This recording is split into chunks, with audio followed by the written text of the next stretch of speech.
What are the visible elements of a mobile network such as the 4G network? Are there other elements that I don't see?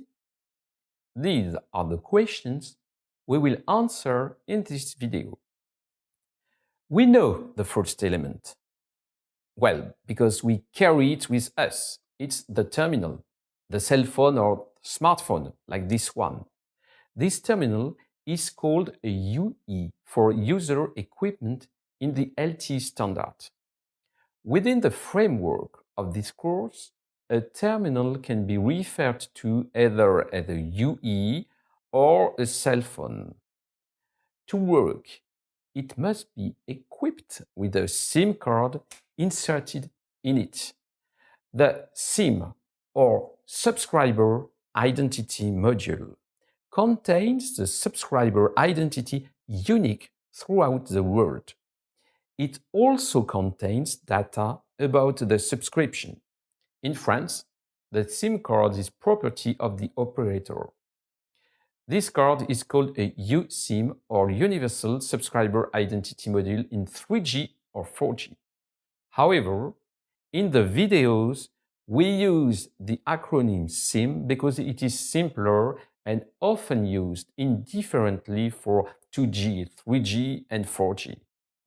The SIM card is found in equipment such as a smartphone, but it can also be found in a 4G key or a router that I can connect to my laptop in order to have mobile internet access on my laptop. In this course, we are not going to differentiate between types of terminals. All terminals will be treated identically. Obviously, the network is not limited to that. If we walk in the street, we see antennas on the roofs of buildings like this one, or on towers like this one. With a zoom, we can clearly see the antennas. In some cases, it's a bit more difficult to see.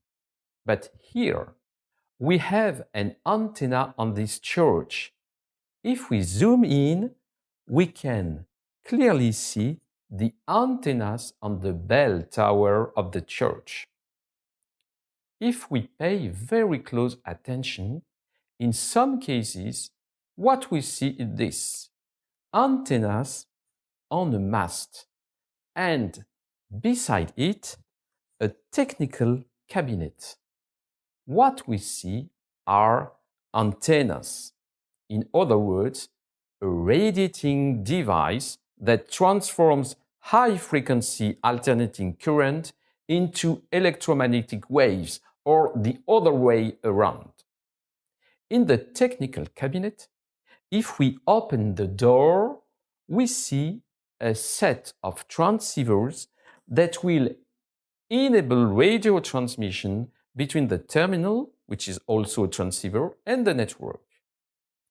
So, we have two things that are very different.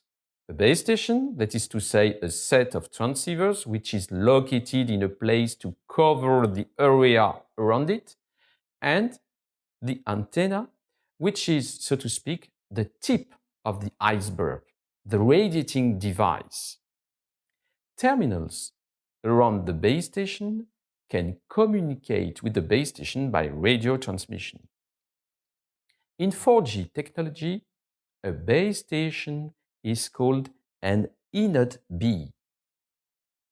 E for evolved, to indicate there has been an evolution in relation to the previous generation. Node to indicate it's inserted in a network. And B for base station.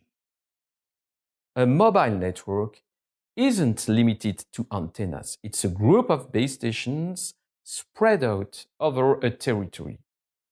The base stations are connected to an IP network deployed by the cell phone operator. This network is interconnected to the internet, to the IP networks of other operators via one or several routers. We'll get into the details in other videos.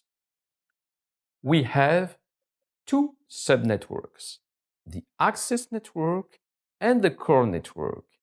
The access network is made up of the set of inetBs. Because they are connected to the same IP network, they can communicate with each other. In the standard, the access network is called EUTRAN, for Evolved Universal Terrestrial Radio Access Network. Apart from that, we have the core of the network, which is called EPC, for Evolved Packet Core. We have seen the EUTRAN network, which in 4G is relatively simple. There is a single type of equipment, the inetB. We'll see in the other videos what makes up the EPC. In summary, in a 4G mobile network, there is a set of inetBs spread out over a large territory. Each inetB is equipped with antennas. inetBs are connected to an IP network and make the access network.